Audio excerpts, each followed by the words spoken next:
नमस्कार। श्रीमद्वाल्मीकि रामायणे सुंदरकांडे द्वात्रिंश सर्गः। ततः शाखान्तरे लीनं दृष्ट्वा चलितमानसा वेष्टितार्जुन वस्त्रं तं विद्युत्सङ्घातपिङ्गलं सा ददर्श कपिं तत्र प्रश्रितं प्रियवादिनं फुल्लाशोको कराभासं तप्तचामी क्षणम।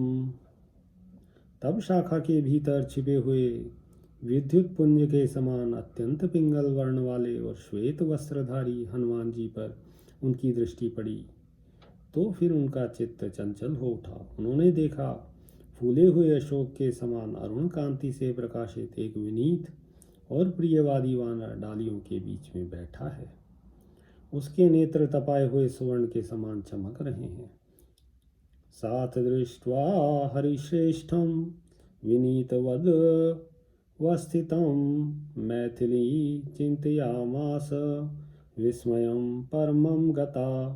विनीत भाव से बैठे हुए वानर श्रेष्ठ हनुमान जी को देखकर मिथिलेश कुमारी को बड़ा आश्चर्य हुआ। वे मन ही मन सोचने लगी, अहो भीमं इदं सत्वं वानरस्य दुरासदं दुर्निरीक्ष्यम् इदं मत्वा पुनरेव मुमोहसा। अहो, वानर योनि का यह जीव तो बड़ा ही भयंकर है। इसे पकड़ना बहुत ही कठिन है। इसकी ओर तो आंख उठाकर देखने का भी साहस नहीं होता। ऐसा विचार कर वे पुनः भय से वहां बैठी रही। विलाप विषम सीता करुणम भय मोहिता राम रामेति दुखार्ता लक्ष्मणेति च भामिनी। भय से मोहित हुई भामिनी सीता जी अत्यंत करुणाजनक स्वर में हा राम हा लक्ष्मण ऐसा कहकर दुख से आतुर हो अत्यंत विलाप करने लगी। रुरोध सहता सहसा सीता मंद मंद स्वरा सती साथ दृष्ट्वा हरिवरम विनीत वधूपागतं मैथिली चिंतयामास स्वप्नो अयम इति भामिनी। उस समय सीता जी मंद स्वर से सहसा रो पड़ी। इतने में ही उन्होंने देखा वह श्रेष्ठ वानर बड़ी विनय के साथ निकट आ बैठा है। तब भामिनी मिथिलेश कुमार ने सोचा, यह कोई स्वप्न तो नहीं है। सा वीक्षमाणा पृथुभुग्नवक्त्रं शाखामृगेन्द्रस्य यथोक्तकारं ददर्श पिंग प्रवरं महार्हं वातात्मजं बुद्धिमतां वरिष्ठम्।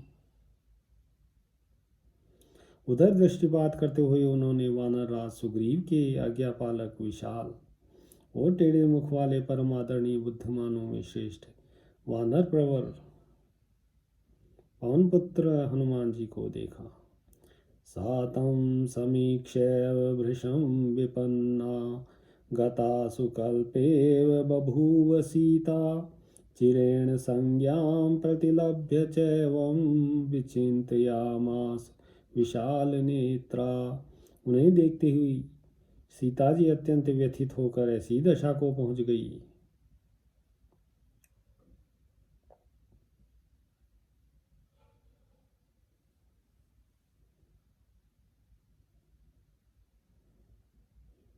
सीता जी ऐसी दशा को पहुंच गई मानो उनके प्राण निकल गए हों। फिर बड़ी देर में चेत होने पर विशाल लोचना विदेह राजकुमारी ने इस प्रकार विचार किया, स्वप्नो मयायं विक्रतो अद्य दुष्टः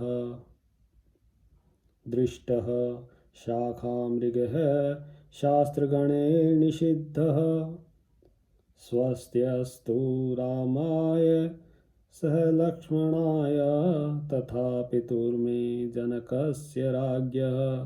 आज मैंने यह बड़ा बुरा स्वप्न देखा है। सपने में वानर को देखना शास्त्रों ने निषिद्ध बताया है।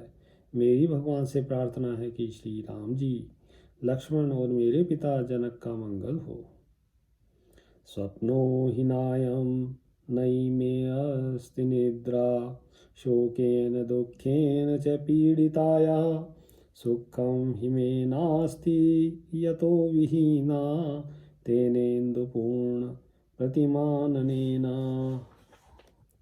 परंतु यह स्वप्न तो हो नहीं सकता, क्योंकि शोक और दुख से पीड़ित रहने के कारण मुझे कभी नींद आती ही नहीं है। मुझे तो उन पूर्ण चंद्र के समान मुख वाले श्री रघुनाथ जी से बिछुड़ जाने के कारण अब सुख सुलभ ही नहीं है।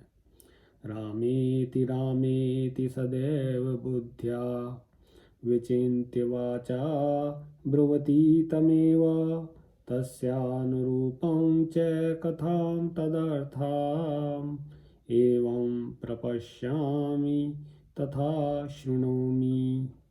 मैं बुद्धि से सर्वदा राम राम ऐसा चिंतन करके वाणी द्वारा भी राम नाम का ही उच्चारण करती रहती हूँ। अतः उस विचार के अनुरूप वैसे ही अर्थ वाली यह कथा देख और सुन रही हूँ।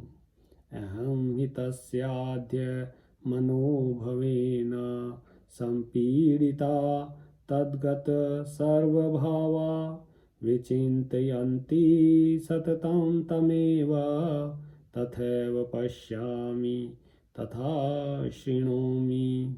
मेरा हृदय सर्वदा श्री रघुनाथ जी में ही लगा हुआ है, अतः श्री राम दर्शन की लालसा से अत्यंत पीड़ित हो सदा उन्हीं का चिंतन करती हुई उन्हीं को देखती और उन्हीं की कथा सुनती हूँ।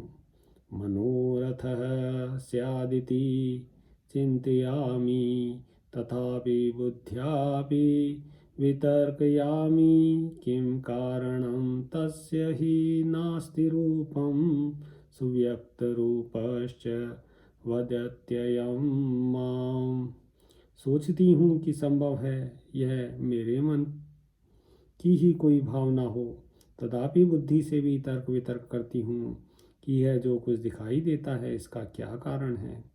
मनोरथ या मन की भावना कोई स्थूल रूप नहीं होता, परंतु इस वानर रूप को तो स्पष्ट दिखाई दे रहा है और यह मुझसे बातचीत भी करता है। नमोऽस्तु वचस्पतये सवज्रिणे स्वयंभुवे चैव हुताशनाय अनेन चोक्तं यदिदं ममाग्रतो वनौकसा तच्च तथास्तु नान्यथा। मैं वाणी के स्वामी बृहस्पति को, वज्रधारी इंद्र को, स्वयंभू ब्रह्मा जी को तथा वाणी के अधिष्ठात्र देवता अग्नि को भी नमस्कार करती हूँ। इस वनवासी वानर ने मेरे सामने यह जो कुछ कहा है वह सब सत्य हो, इसमें कुछ भी अन्यथा न हो। इत्यार्षे श्रीमद् रामायणे वाल्मीकिये आदिकाव्ये सुंदरकांडे 32 सर्ग। सियावर रामचंद्र पद जय शरणम्।